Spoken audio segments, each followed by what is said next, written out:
There seems to be a lot of criticism about Jeepers Creepers 3 and how it fits in between the other two films. Did Jeepers Creepers flow right into Jeepers Creepers 3? Was continuity at the sheriff's station believable? Did it make sense for Buddy to get on the Bannon High School bus at the end of Jeepers Creepers 3? Why wasn't he on the bus when it was attacked? Let's go have another look at day 22.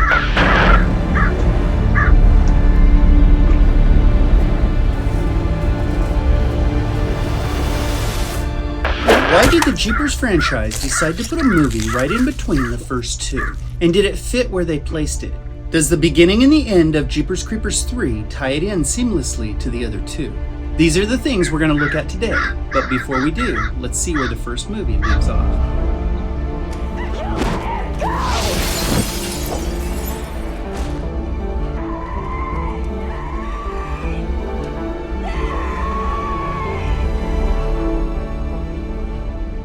The Creeper has just made his exit with Derry. Trish is still sitting in the sheriff's station, and Giselle has a last word with her, trying to justify her inability to help the Jenners. Trish gets up and walks outside to get away from the psychic that failed them. Up above, the large window is still broken, where the Creeper and Derry left the building. Because we saw the Creeper fly away with Derry, we know the Creeper's truck is right outside. We can presume there's a handful of officers inside and help is on the way. In a situation like this, officers would be traveling to the Poho County Sheriff's Station from all nearby locations to assist in the event that the threat returned. All hands on deck. If we investigate the opening act of the third movie, we find that they have located the Creeper's truck and managed to open the rear doors. It is early morning following the final act of Jeepers Creepers, and Trish would still be inside the Sheriff's Station. We know this because she's still there the following day when it's light outside. The Creeper's truck is right outside and parked right in the middle of the street, which would have been somewhat unrealistic. We don't realize this until the aerial shot showing the Creeper's truck with officers advancing toward the rear doors. Nevertheless, we don't see the location of the truck relative to the sheriff's station in the first movie, so they get away with it. As we work our way over to the second-story window, we can see that bars are missing and glass is gone, where the Creeper and Derry made their exit. To summarize, we find the ending of the first movie and the beginning of the third movie to be a good match. Certainly seamless enough to be believable. Additionally, starting the third movie at the police station tells us exactly where we are and what the timestamp is without a lot of complicated dialogue. It is actually brilliant writing to convey so much information with so little effort. But what about the end of the third movie? How does that fit with Jeepers 2?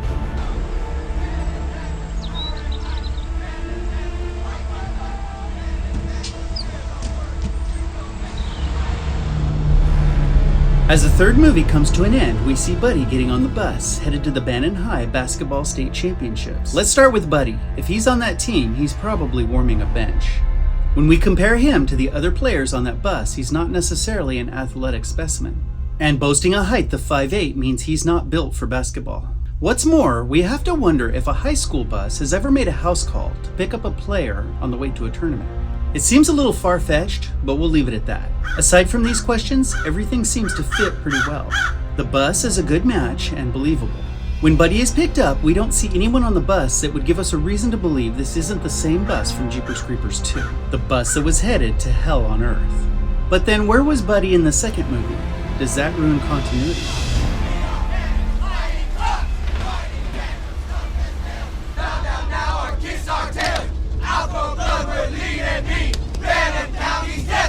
Buddy tells us he's going to stay with family in Bolander for a few days after the game. I got family up in Bolander. I might stay an extra day.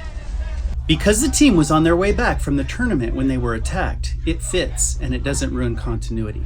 But there is something that does hurt continuity. Do you know what it is?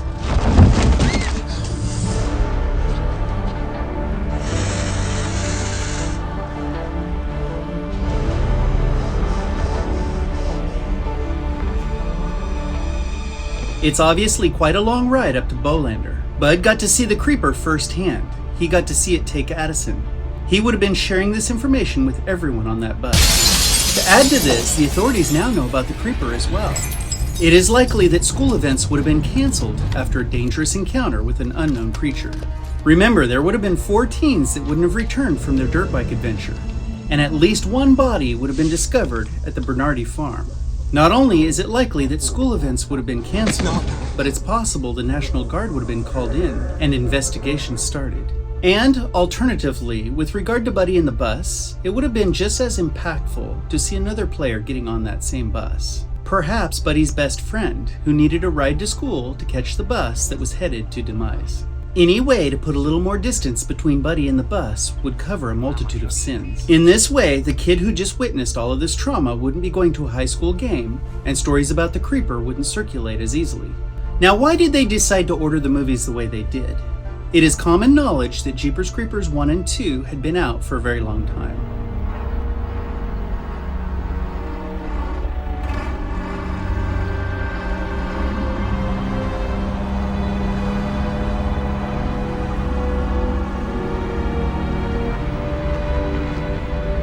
It was decided to have a grand finale film with a standoff between Trish and the monster that killed her brother. The script for that movie was written and ready to film. Because so much time had passed since the release of Jeepers Creepers 2, the franchise decided to do a setup film that would help support the larger production movie that was set to follow it. This is why the third film was created, and it was actually a perfect setup for the larger production movie that was going to follow it. I will destroy the thing that killed my brother. So, come and get me, you son of a bitch. Ultimately, Jeepers Creepers fans and horror fans in general were so critical of the third installment that investors put a hold on the movie that we all wanted. Set up the scarecrows. I want to set up the scarecrows. You set up the scarecrows. Big one. I'll show you a big one. Don't use that kind of mouth on your brother. I told you that. Shut up, dickhead. I'll get Mac to come over there and bite your dong off. We know that too.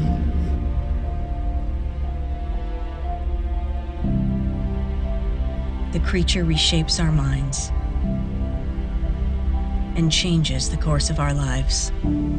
After being critical of the Jeepers films and examining how they blend together, we still find the continuity and alignment to be very effective. Starting Jeepers 3 at the sheriff's station is a perfect timeline identifier and an exciting way to start the story. At the end of Jeepers Creepers 3, when Buddy gets on that bus, our blood runs cold, knowing where the bus is headed and what's about to happen to its passengers.